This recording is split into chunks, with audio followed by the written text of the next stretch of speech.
My heart was pounding, and my legs felt like jelly. I've been trekking through this hellscape for what feels like an eternity, completely lost in a world I no longer recognized. The constant threat of death looms over me, but if the horrors lurking in the shadows don't claim me first, the gnawing hunger and relentless thirst just might. I never imagined I'd end up here, stranded on this massive island that's become a twisted playground for the worst of humanity.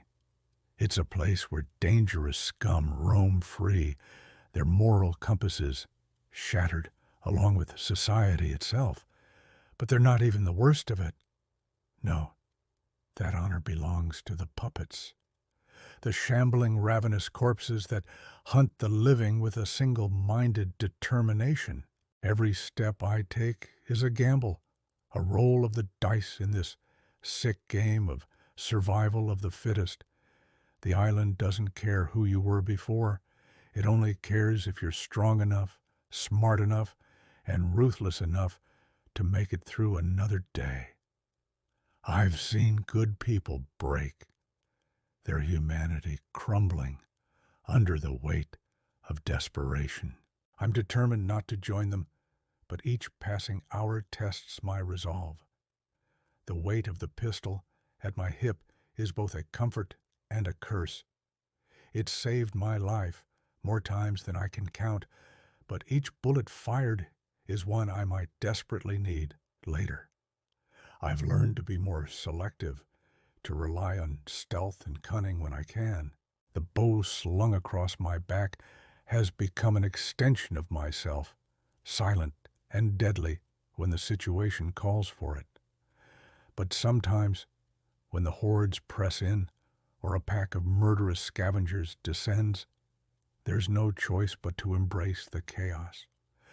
That's when the sword at my side and the axe on my back come into play. The satisfying thunk of blade meeting flesh, the spray of blood. It's horrifying how quickly you can become desensitized to such violence when your life depends on it. I've lost track of how many I've killed, how many lives I've ended in my desperate bid for survival. Some were clearly monsters, reveling in the lawlessness of this new world. Others were just scared, doing what they thought they had to do to survive. In the moment, with adrenaline pumping and survival instincts screaming, it's hard to tell the difference. The guilt comes later, in the quiet moments when I'm huddled in some temporary shelter, praying I'll live to see another dawn. The island is vast, a patchwork of environments that each present their own unique challenges. Dense woodlands teem with hidden dangers, while open plains leave you exposed and vulnerable. Abandoned cities are treasure troves of supplies, but also prime hunting grounds for the undead and the ruthless alike. Every decision is a calculated risk. Do I push on in search of food and water, or hunker down to conserve energy and avoid detection? I've formed uneasy alliances along the way, brief moments of companionship in this solitary hell. But trust is a luxury few can afford here. I've been betrayed, stabbed in the back, quite literally, by those I thought I could rely on.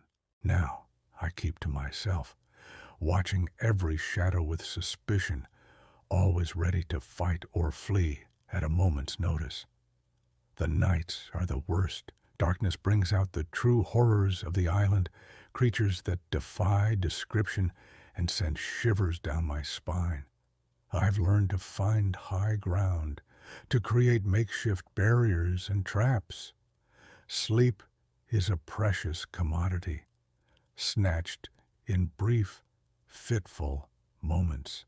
Every sound jolts me awake, hand instinctively reaching for a weapon. But I refuse to give up.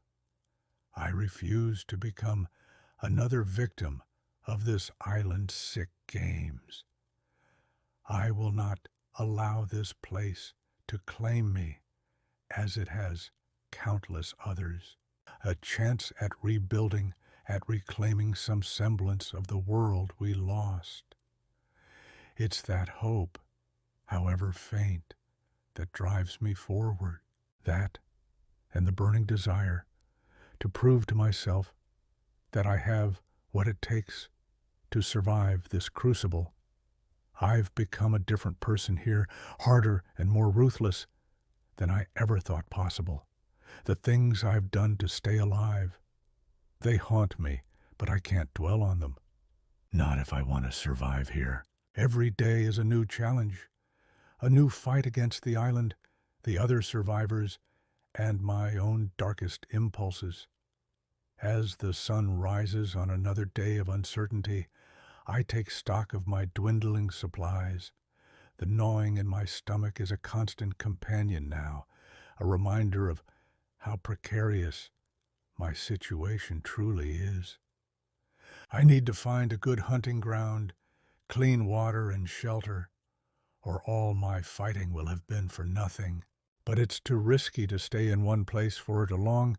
You've got to keep moving, or the island will send its worst to you. I check my weapons one last time, a ritual that's become as natural as breathing, the familiar weight of the gun, the taut string of the bow, the keen edge of blade. They're all that stand between me and oblivion. With a deep breath, I emerge from my hiding spot, every sense on high alert. The island stretches out before me, beautiful and deadly. In the distance, I can hear the telltale moans of the undead, punctuated by the occasional gunshot. Someone else fighting for their life, or perhaps taking it from another. I push the thought aside and focus on the task at hand. One step at a time, one day at a time. That's how you survive in a place like this. As I move through the underbrush, I can't help but wonder, will this be the day I finally find some place to call home? Or will it be the day the island finally claims me, adding my bones to the countless others that litter its surface? There's only one way to find out.